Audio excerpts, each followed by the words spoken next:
It's midnight at the Shady Oaks apartment complex. A resident is walking back to his apartment when suddenly he's shot by an unidentified man. I just sworn I heard a gunshot or a firecracker, and I'm not sure which one. When police rush to the scene, they're immediately faced with a barrage of gunfire targeting anyone who moves, and no idea who or how many shooters are active, all while dozens of innocent lives are at fatal risk. More shots being fired right now. Just calm down. What kind of injury do you have? It's a gunshot. Okay. Who shot you? I don't know. Go get her. I'm gonna get snipers put up on the east side. Yes. Get over here! Get over here! Get down on the ground now!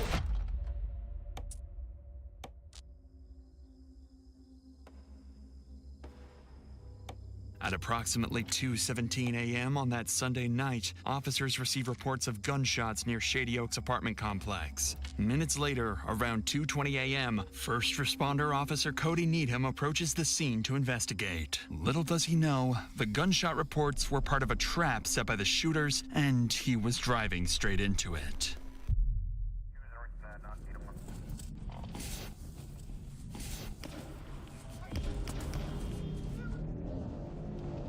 I think I've been shot. Moments after entering the parking lot, Officer Needham is struck by a bullet as multiple shots rang out and immediately radios nearby officers for backup. I'm going to the hospital. Dispatch, let ER know I'm coming. There was a rapid succession of shots. Do you know where it came from? It's back by Shady Oaks. There were more shots back by Shady Oaks. Okay, we need to get a perimeter around this building. Multiple units nearby are now en route to Shady Oaks. However, the scale of police response will soon grow much larger, as officers realize the severity of the situation and the danger posed to the civilians. But for now, as backup units head towards the scene, Officer Needham speeds towards the hospital, still uncertain how severe his injuries are. I think I've been shot. Yep, come on in. I don't know what the... Out. Go in this room right over here. While Needham receives urgent medical care, backup officer Christopher Deason and other units make their way towards Shady Oaks. Completely unaware, they're stepping into a deadly 8-hour-long standoff. In rapidly chaotic incidents like these, officers have no choice but to make split-second tactical decisions. To fully understand how police manage such dangerous situations, we'll follow every tactic and decision through every stage of the standoff, starting with Officer Deason, who's just arrived on scene to a barrage of gunfire erupting unpredictably. We don't know what floor they're on. The shots were presumably coming up in front of the building.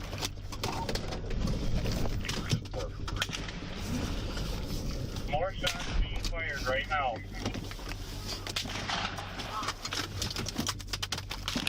Buddy.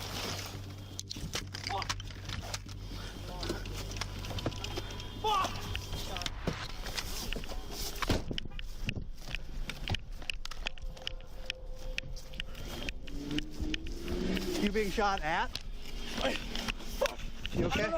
Just calm down. Calm down. I only have a pistol. I didn't get hit. Phone call. What? Is that your car? Mine over there, yeah. No. Officer Deason and other responding officers quickly take position behind a water pump house, located near the parking lot on the west side of the complex. But there's a more immediate worry weighing on the officers. Many civilians remain unaware and exposed, and every gunshot could mean another innocent resident being targeted. With dozens of innocent lives at stake, Officer Rasmussen and Tim Harves arrive near Deason's location on the west side, positioning themselves nearby to help scan the area and pinpoint where the gunfire is coming from.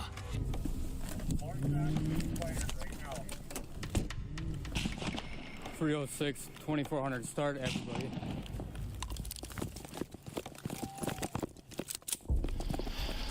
As soon as I got around the corner out here, he started shooting at me. Me and Decent pull up here. It was what, 3-4 shots? And when I pulled up here before, we got shot at before. So somebody's shooting out the window of the building. Chris, can you come over here? They're shooting at any law enforcement that comes through. If we go out any further, we're going to get shot at. If this is an active shooter, we need to get a team ready. We need to probably start dealing with it. At this stage, the situation facing officers is extremely dangerous. The Shady Oaks apartment complex contains approximately 126 units, and with near zero visibility and gunshots ringing out unpredictably, police have no way of pinpointing exactly where the shooters are located, whether they're barricaded, mobile, or roaming freely, or even how many shooters are active. What's more alarming is that officers don't yet realize they're dealing with a carefully planned ambush, and the next few minutes will make that terrifyingly clear. We want to get eyes on the building. We need to get cars there. We need to get back over here, right? Yeah, so we're probably gonna have to. Where the fuck is this guy? He's close. Yeah. He's outside, I bet. Yeah.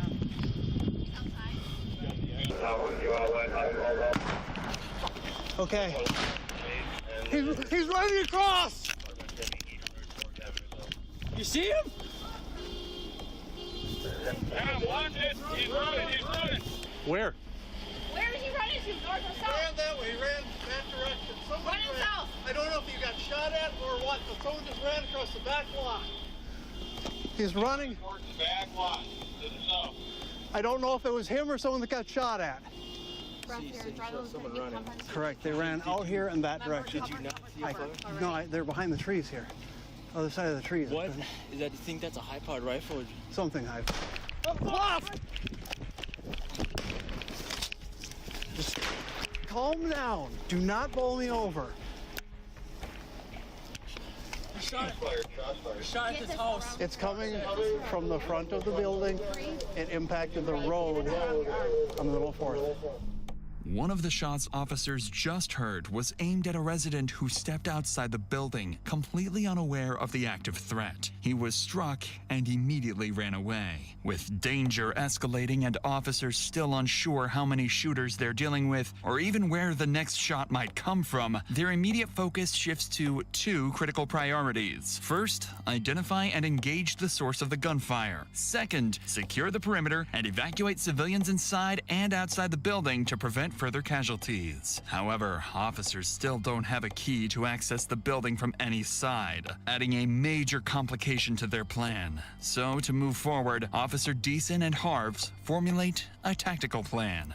One group remains in position, carefully engaging and distracting the shooters to pinpoint their exact locations and number. Meanwhile, a second group cautiously moves around the perimeter, evacuating civilians from areas exposed to gunfire. It's important to understand that incidents like these are not only traumatic for the officers working them, but they can often have the same effect on people simply watching these videos behind a screen, just like you. If you have ever felt that you need help with mental health, you should know there are always people you can reach out to. Before I started this channel, I struggled with anxiety every day. I'd record videos, then delete them because I thought they weren't good enough. Therapy changed that. It gave me the confidence to finally start uploading. Finding the right therapist, though, was hard. I went through several before one clicked. That's why I've partnered with BetterHelp, the sponsor of today's video. BetterHelp makes it easy for you to find the right therapist for you. Fill out a questionnaire and you will match with a therapist in as little as a couple days. With their 30,000 licensed therapists, you can easily switch therapists anytime at no extra cost if it's not the right fit. A therapist will listen, ask questions, and help you see things from new perspectives. They can give you advice and techniques to make positive changes in your life. With over 9,000 reviews and a 4.3 rating on Trustpilot, BetterHelp is a platform you can trust. Click the link in the description or go to betterhelp.com/DrInsanity and get 10% off your first month of therapy. With that said, let's get back to the scene. The evacuation team is about to spread out and begin sweeping the west side of the perimeter. With the shooter's identities still unknown, they have to treat everyone they encounter as a potential threat. Come here. Hey, come here. You have a key fob to the building? Yes, sir. Okay. Are you okay? Yeah, motherfucker was shooting me. You're shooting me. I took out the sidewalk and said, "Oh, you're very so scared. I love her surprising and breath." Say to me. I heard it. I stayed in my kitchen doing it. Here, I go don't back to have your a car. phone. I think Now. it's the second floor. So you think it's the I'm second floor? pretty for sure. It's second floor on the far side. Okay. Go back to your car. Stay in there, okay? Officer Rasmussen manages to clear this first encounter with a resident safely. But as he moves further into the parking lot, he spots someone he believes might be one of the shooters.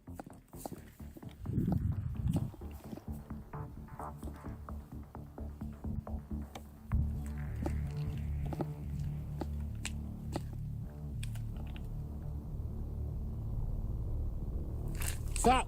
Right now! Stop! Turn around! Drop to your knees. I got a guy that just walked out. He's in the parking lot. I got him at gunpoint. I need somebody down here. Stay where you're at right now.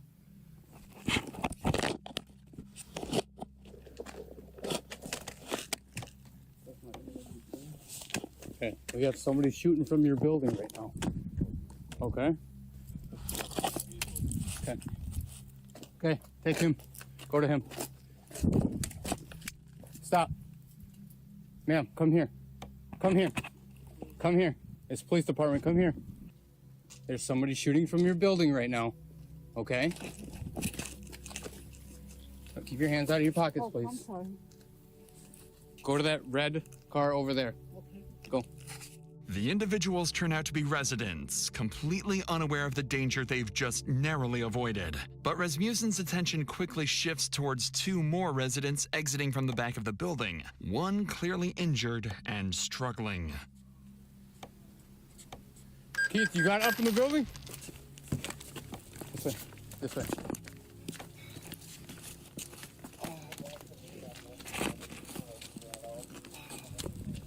Okay, come on. Come on.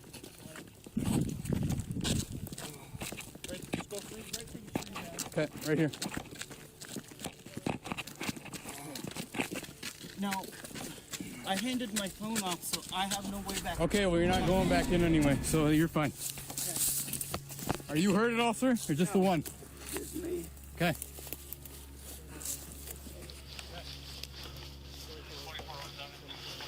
I'm right here. Okay. That light pole right there. The light. Okay. What kind of injury do you have? It's a gunshot. Boa viagem. Who shot you? I don't know. I come out that door we just came out of, was facing that way, and that's when I got shot. Okay. Right over here, sir. Just hop right into the back seat on that side. One of the civilians encountered by police is Shady Oaks resident Daniel Thorpe, the same person officers spotted running away earlier after being targeted by gunfire. Daniel is now the second confirmed victim following Officer Cody Needham. Unfortunately, they won't be the only casualties as the night continues. Prepare-se para virar à direita. Vire à direita. By now, multiple SWAT teams have been requested to assist with the situation, but Daniel's close call underscores just how deadly the situation remains for the countless residents, both inside and outside the complex.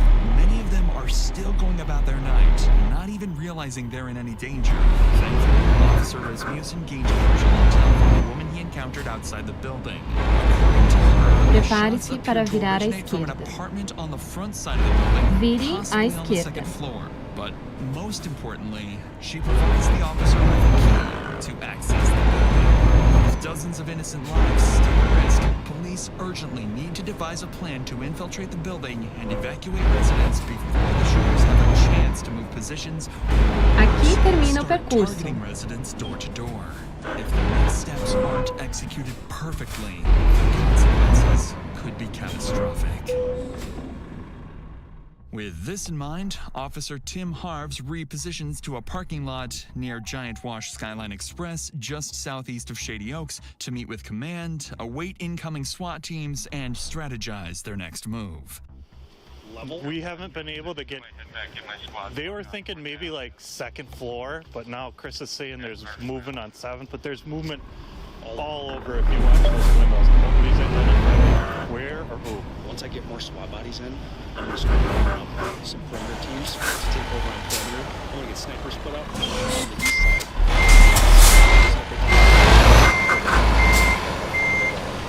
By this stage, police have gained important but conflicting information information about the shooters.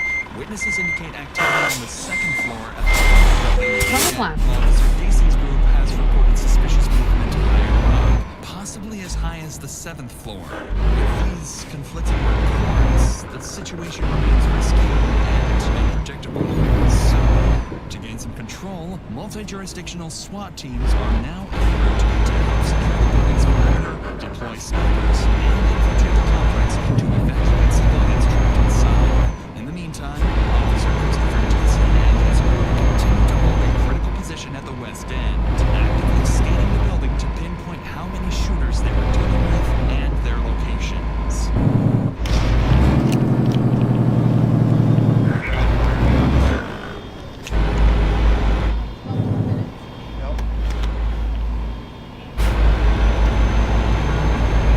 Na rotatória, pegue a primeira saída.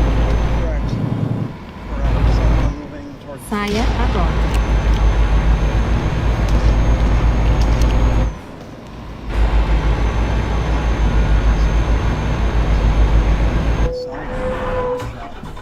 While Officer Deason's team continues to hold their position on the west side, a crucial oversight is exposed in the perimeter side. Closures intended to prevent civilian traffic from entering the active shooting zone weren't established early enough, allowing unaware drivers to slip through. This major flaw is about to lead to disastrous consequences.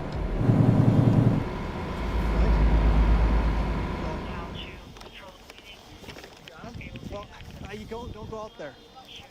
Go! Go! Go! Go! Get out! No! Fuck. Fortunately, this first vehicle manages to pass without getting hit. But just minutes later, officers spot another set of headlights approaching, heading directly into the line of fire. In shortly and around 3.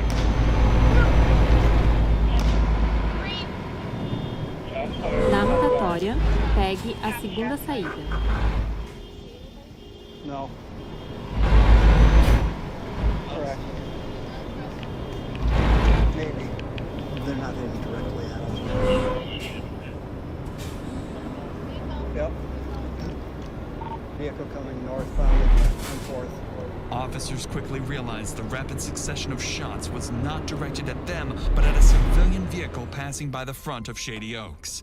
After being hit, the driver continues forward, eventually stopping on the west side, still within the active firing zone, but close to where officers are positioned. That's when they hear the driver's disturbing screams. Get over here! Well, we might have somebody that actually just got you. Oh shit.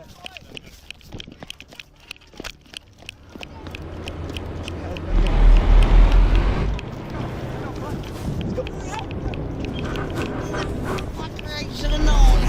Yeah, sure, get on it. Yeah. It's just through and through. Saia agora. We can't get up there right now. We cannot get up there. The injured driver was struck in the leg and is rapidly losing blood. Officers quickly apply a tourniquet to control the bleeding and stabilize him until he can be transported to the hospital.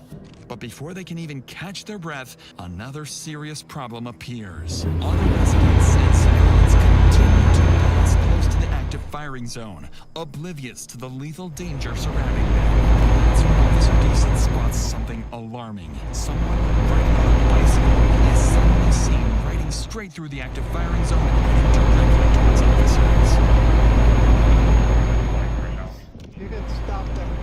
Right. Get your hands up. Get over here. Get over here.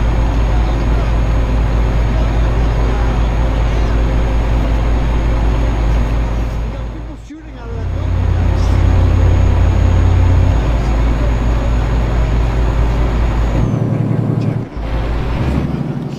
Are you kidding? You guys scared the fuck out of me. How do you think we feel? Why didn't know?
officers an opportunity to reassess their positions as they wait for SWAT support, unaware of the violent escalation just hours away.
After carefully evacuating ground floor residents over the next 2 hours, SWAT teams successfully secure the lower levels, ensuring the shooters have no path to escape. As the sun rises over Shady Oaks, police gain a critical advantage: daylight. With improved visibility, they deploy drones overhead, giving officers a clear, real-time view of the complex. As the drone hovers above Shady Oaks, officers notice movement on the 3rd floor. Someone barricaded near a window in apartment 303. Snipers positioned across the street quickly adjust their aim towards the apartment, while officers remain on high alert, knowing other suspects could be hidden throughout the building. Over the next hour, tensions escalate as the barricaded shooter fires and destroys a police drone monitoring his position. At around 8 a.m., negotiation teams attempt to make contact, urging the shooter to surrender peacefully. But despite repeated attempts, he refuses to respond. By 10 a.m., after over 8 hours of standoff and with peaceful options exhausted, an armored SWAT vehicle pulls up directly into the shooter's line of sight, preparing to launch enough tear gas canisters to saturate the entire apartment.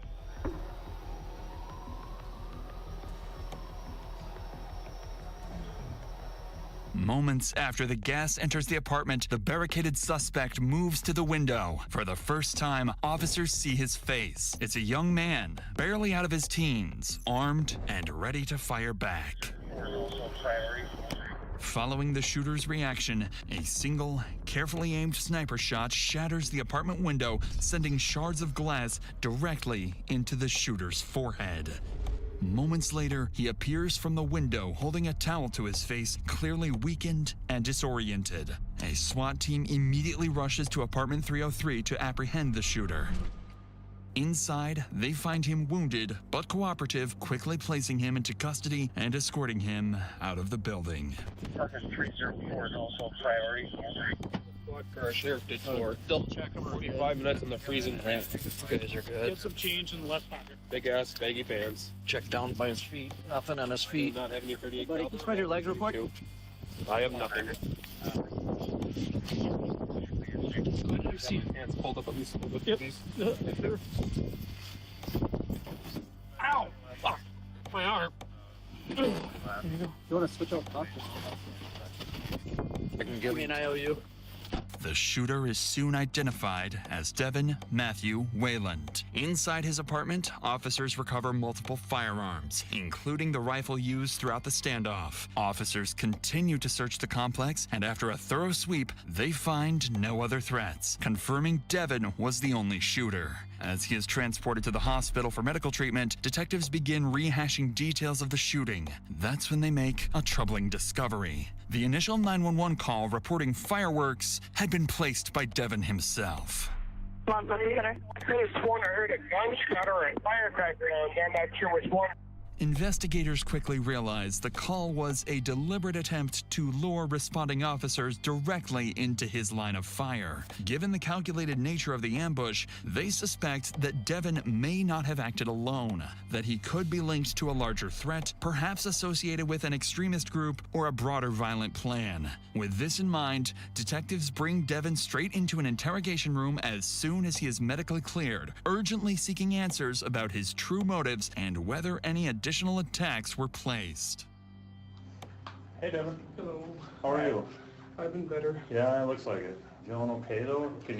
Is that okay if we visit? Yeah. Okay.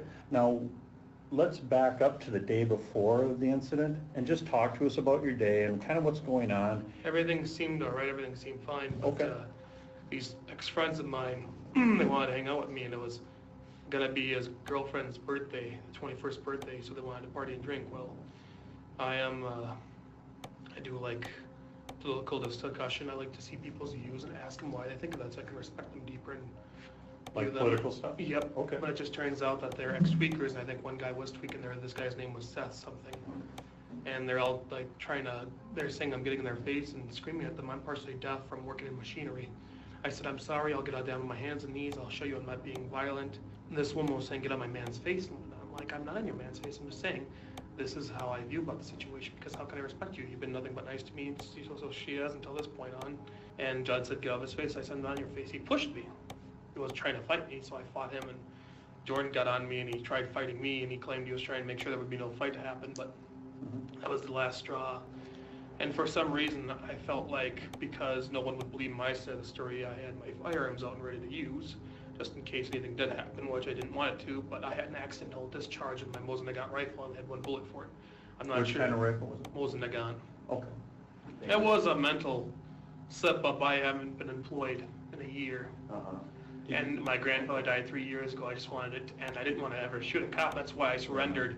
Were you aiming at anything throughout Just the the 75 cars, rounds? just the cars, trying to get the cops to come so they'd shoot me. Desfruta da viagem. So that they would shoot me, but I couldn't my own views of it. So that's where that idea, I know it sounds really fucked up. I wanted to live. I tried telling myself this and that. Vire à esquerda. That's too much to me. What exactly?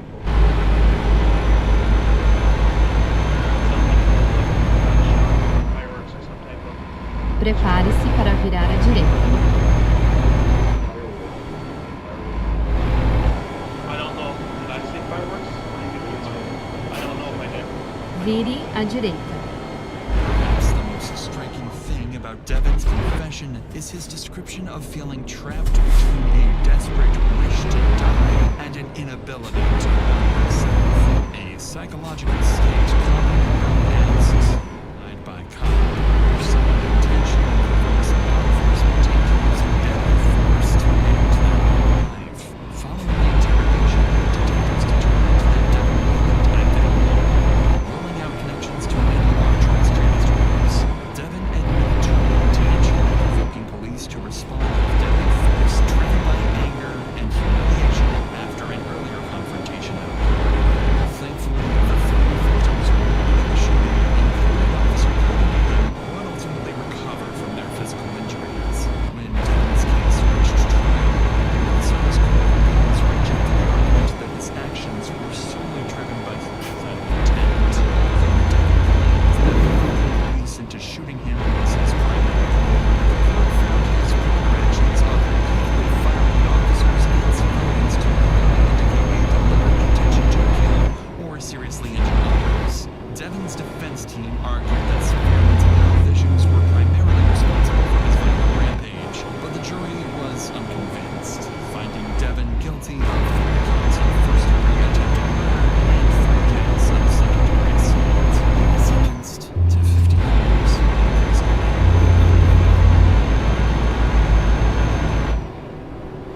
you get everything.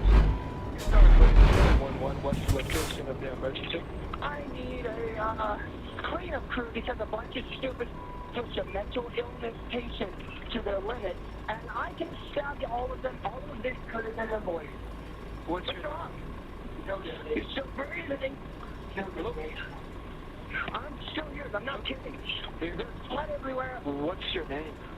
I am Cody Lee Parker. Let it go down in history that I was done putting up with this. You said you stabbed your stepdad too, is that right? I stabbed him. The only one not stabbed is my big brother because he's innocent in it. But I got assaulted by my mother today, and I finally had enough. Oh. You stupid bastard. Shut up. Oh. Get the police here because there's not going to be anyone left. How many are injured? Hey, myself included. Now get your asses over here with the cleanup crew because it's over. Cody disconnects the line, but the dispatcher quickly calls back. My name is Dave from Colorado Springs 911. Who am I speaking with right now? Cody Parker, who is currently bleeding out. Stepfather is currently bled out completely, and mom is lying there bleeding out. Cody, what's your date of birth? Okay, Jesus Christ, dude, in all due respect, what the... Just get a damn police officer. They're on their way. I just need to make sure everyone knows how old you are specifically. I am 31 years old. Do you sound like the night right now? It's on the floor. I'm just currently mocking them for everything they put me through because she thought she was the queen of the world. She could beat me and tap me. Then I have recordings of her openly admitting to lying to the police just to try and hurt anyone here. Cody, I'm sorry of what you've had to endure so far, but I want to make sure we get this worked out the best we can. Sir, it's not going to get worked out. I'm telling you right now, I'm talk with the kids.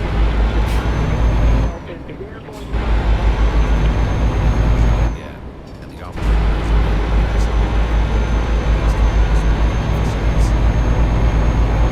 Cody to come outside.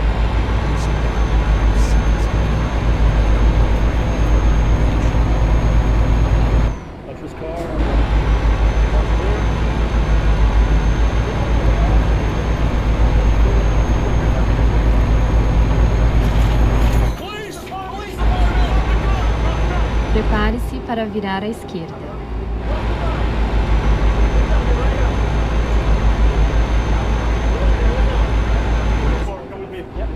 Vire à esquerda e depois vire à esquerda.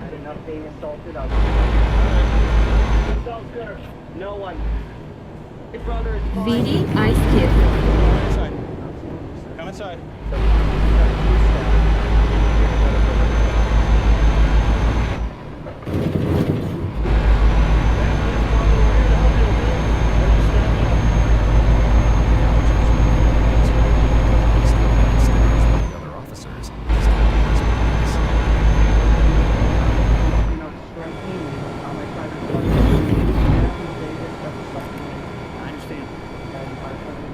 I understand.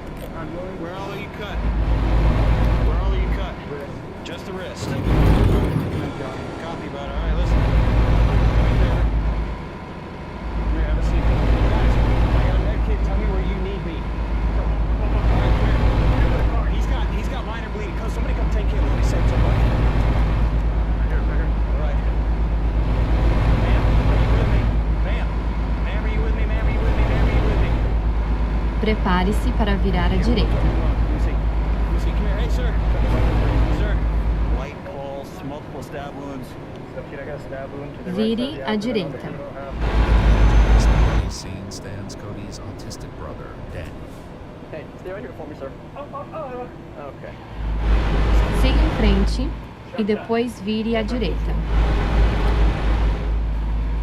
Vire à direita. Is anybody else in this home? Okay.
para virar à direita.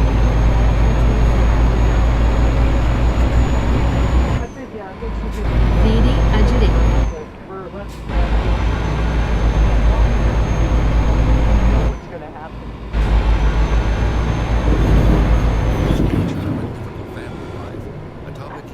Siga em frente.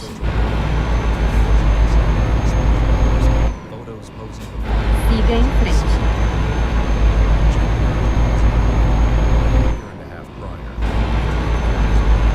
Vire à direita.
Prepare-se para virar à direita.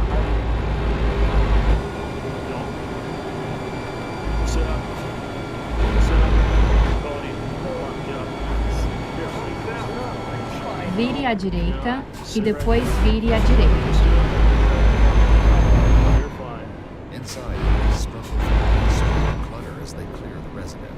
Vire à direita.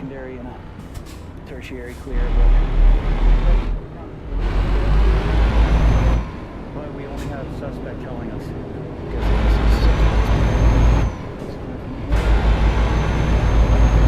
It's clear.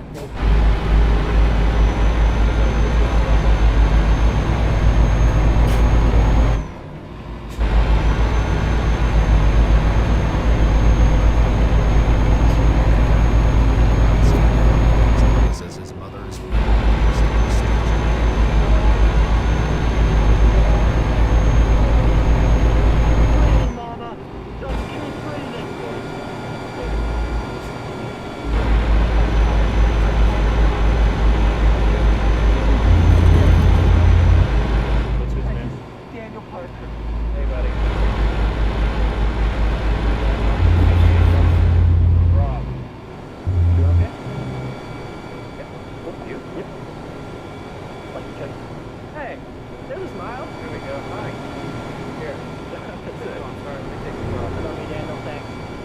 officers make progress with Daniel, his brother is transported in an ambulance, where he begins explaining what happened to trigger this vicious attack. And so I just say, okay, let's listen. I'll try a shot of whiskey. And I usually go in the bathroom to do a ticket.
to 45 years in prison. His biological mother said his mother would routinely monitor her son's mental diagnoses, which, according to the included depression, anxiety, and PTSD. In April 2024, 2 months after his sentencing, Mapa filed a petition for post-conviction relief, asking the judge to throw out the guilty verdicts due to ineffective counsel. As a result, that effort is still under consideration.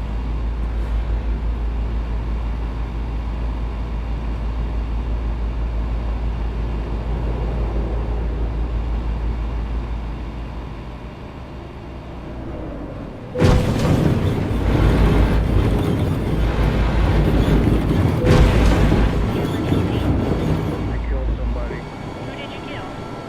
I don't want to say right now. There's the shovel. He said it's not very deep either. He was a bad man. In the late afternoon of July 21st, 2020, dispatchers at Marion County receive a disturbing 911 call. At first, police officers are hesitating to a heinous crime, but as officers arrive on the scene, they quickly discover that getting to the bottom of the truth will be no easy task. Okay, what's your name? It's John Wells. John Welsh. Yes. Do you have any type of... I don't have any weapons. I don't have anything. I don't want to. I'm just trying to save my life.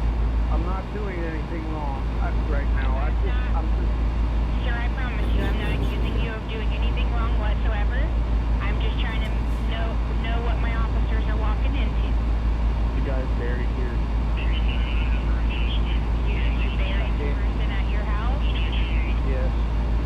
This is a confession. I'm going peaceful. Police are soon dispatched to meet with the distraught caller, unaware of what they're about to get themselves into. The following footage has never been seen before. Okay, where at? So we here at this house? How long ago? It's about a couple months ago. Okay.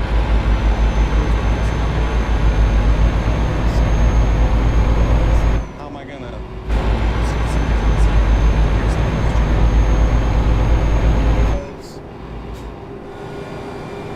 The person was very estranged and very outlawed. Okay. I go look. Go on. John's reluctance to give details about the victim leaves police questioning whether his story is true. So, 2 officers begin their search of the suspect's Yeah, they were very active.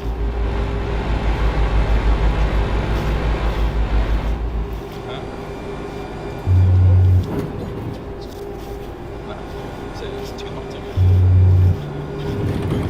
When the officer returns to ask for a more specific location, John is quick to share exactly where he buried the body.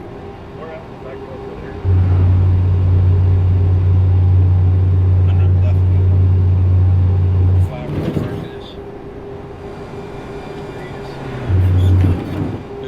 Who is it? It's not the older guy that A stranger will not be the first of his many lies today. Separating fact from fiction will be Prepare-se para virar à direita. Like, obviously you're saying you killed somebody, so you did a homicide that is here, which we can easily find out if we start Vire getting à in the car. direita. So why would you withhold the guy's name?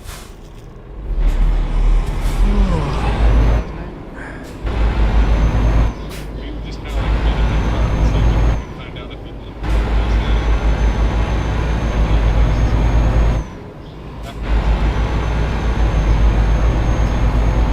Despite their repeated questions about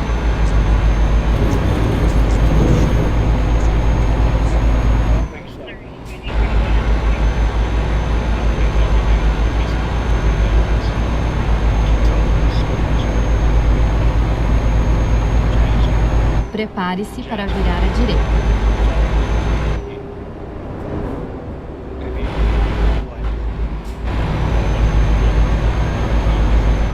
Vire à direita.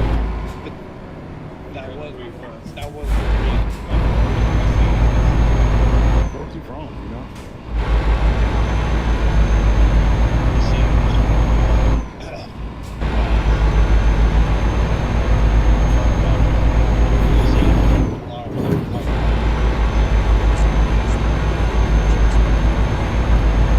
Continue à direita e depois vire à direita.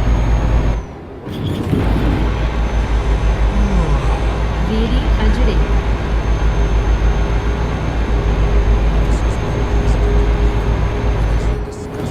Continue à esquerda e depois vire à esquerda.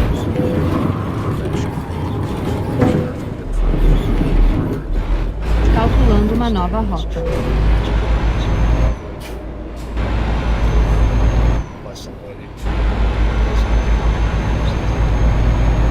Continue à esquerda e depois vire à esquerda.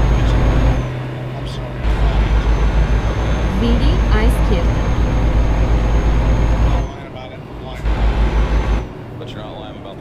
Continue à direita e depois vire à direita. Vire à direita.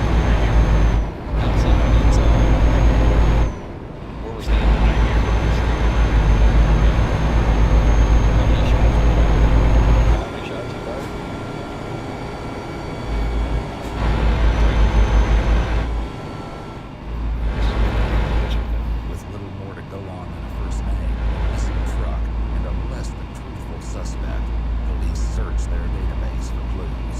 What they discover next may provide some much-needed answers. 2 months before officers arrived on the scene, this call was placed to 911. Na rotatória, pegue a segunda saída.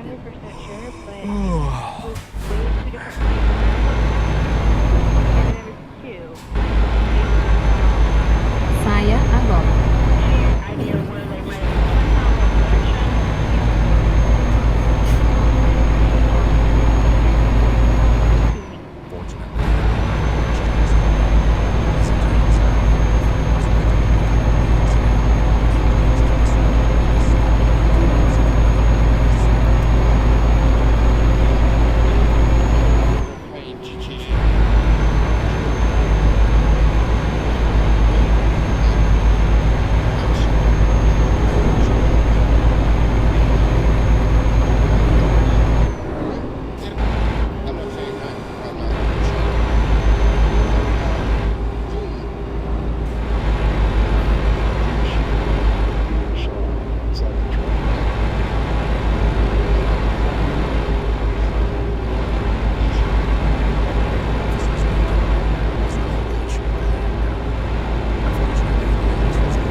Continue à esquerda e depois vire à esquerda. You still have this handgun? Somebody broke in a store. Somebody broke in a house. Somebody broke in a house. Vire à esquerda. Sure, Pat. We're gonna check. Just make sure you don't have your weapons on you, okay?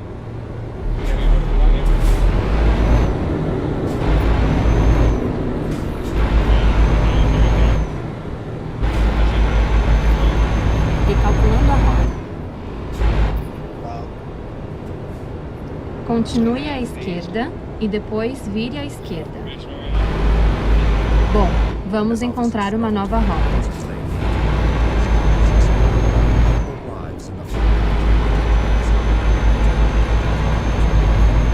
While the first prepares to question John in his driveway, the other heads to the back, where the body supposedly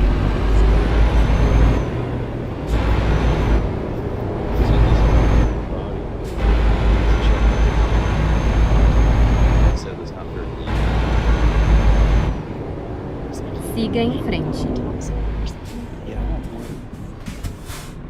But this is, yeah, that's true too. I said it's not very deep, but don't know.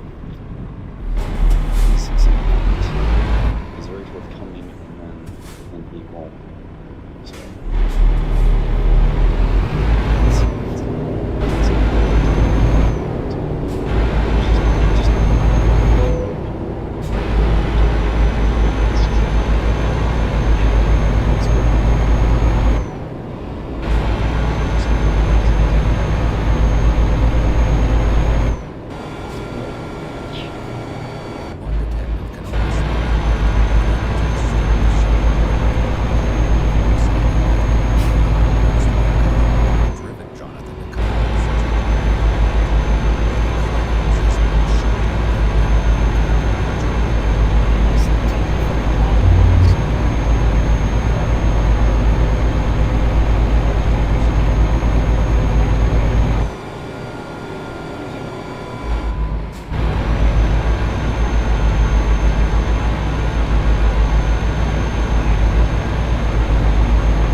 lost somehow doing this. What's his name?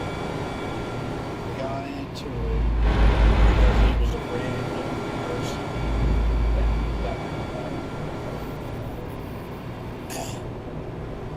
He asked me.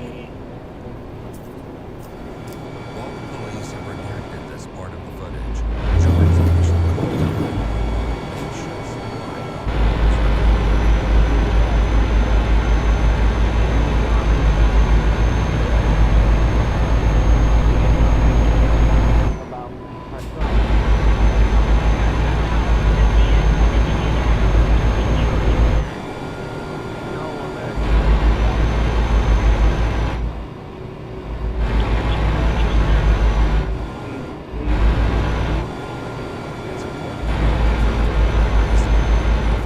and the statements made by John Prepare-se para virar à esquerda. discovery will later shed some light on this subject. For now, the detective will work to get as many details as possible. Vire à esquerda. I met the guy because we were trying to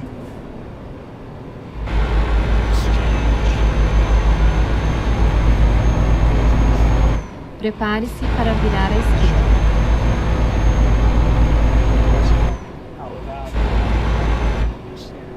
Vire à esquerda. So look below the neck.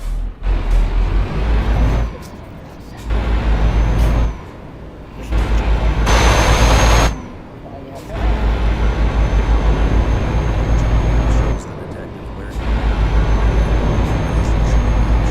stands over the makeshift.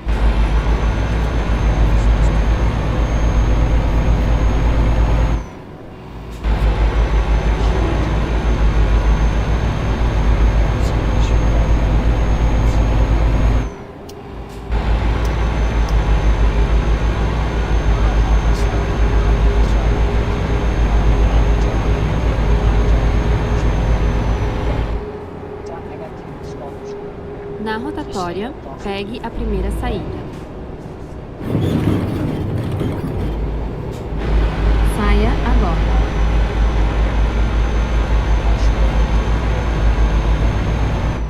But as far as you know, he's still laying in here.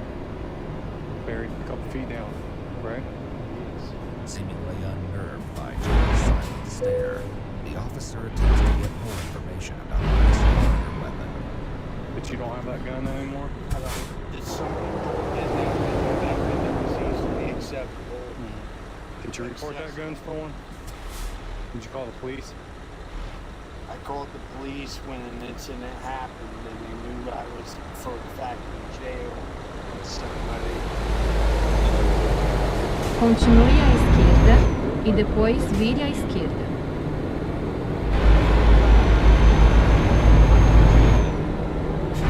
Vire à esquerda.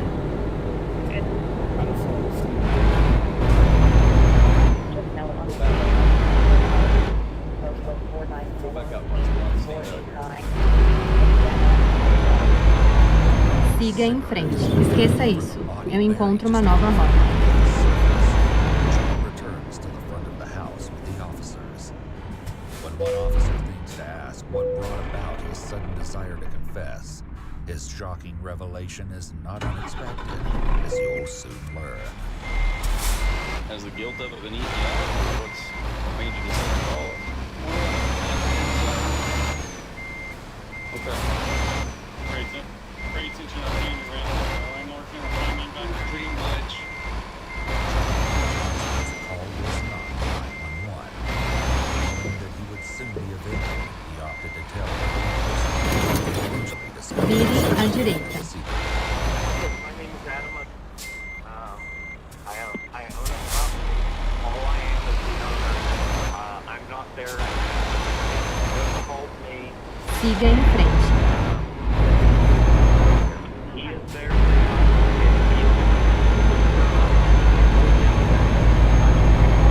As soon as I go up. Prepare-se para virar à direita. The gentleman called. Vire à direita. His well-being, and I told him I could I have to turn again. John revealed Prepare-se para virar à direita. What's the news gonna say? Vire à direita. Because all this long meth, that's what the news is going to say. Prepare-se para virar à esquerda.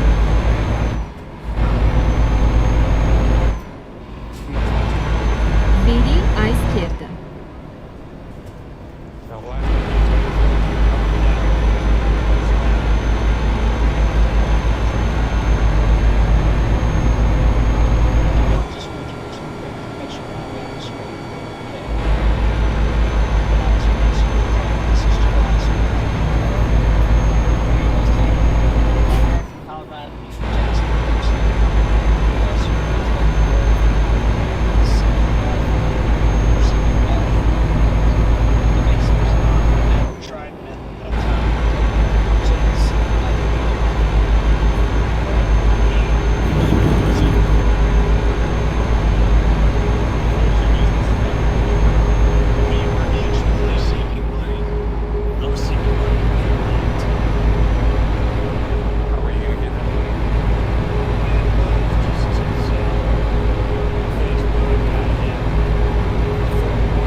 Na rotatória, pegue a segunda saída.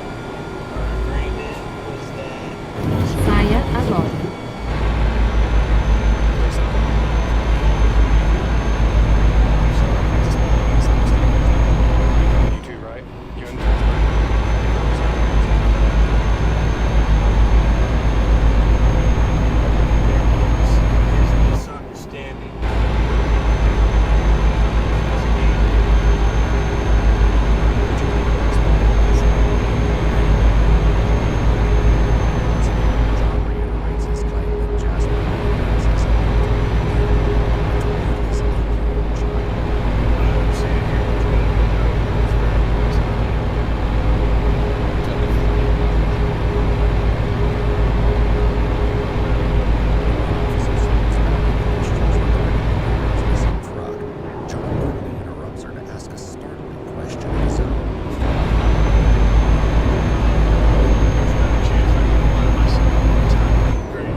Na rotatória, pegue a segunda saída.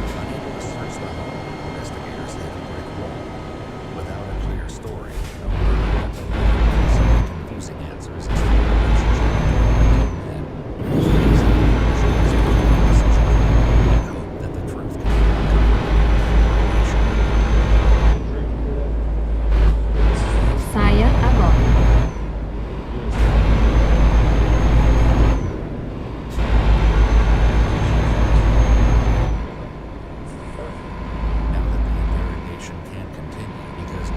Continue à direita e depois vire à direita.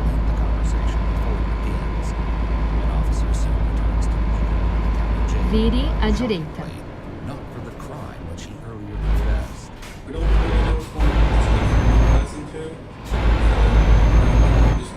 Prepare-se para virar à esquerda. Vire à esquerda.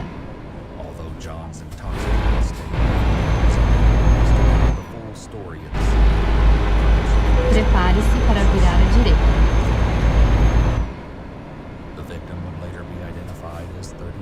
Vire à direita e depois vire à direita. Exactly where John confessed to burying him. He was found in several layers of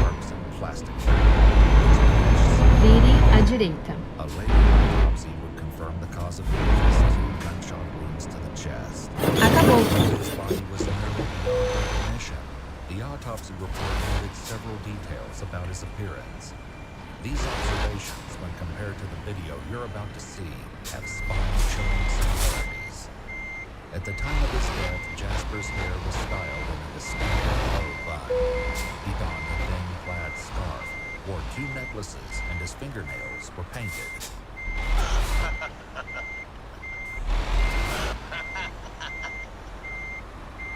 The heavyweight title of the world today is that tall. Break a show.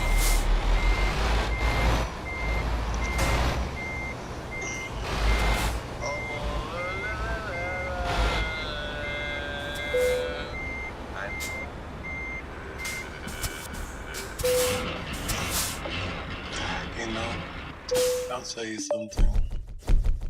It really sucks turning on my video camera when I do not have what I love in the background. What do I love, you ask? You know what? That is very nice of you asking. I can't find anyone that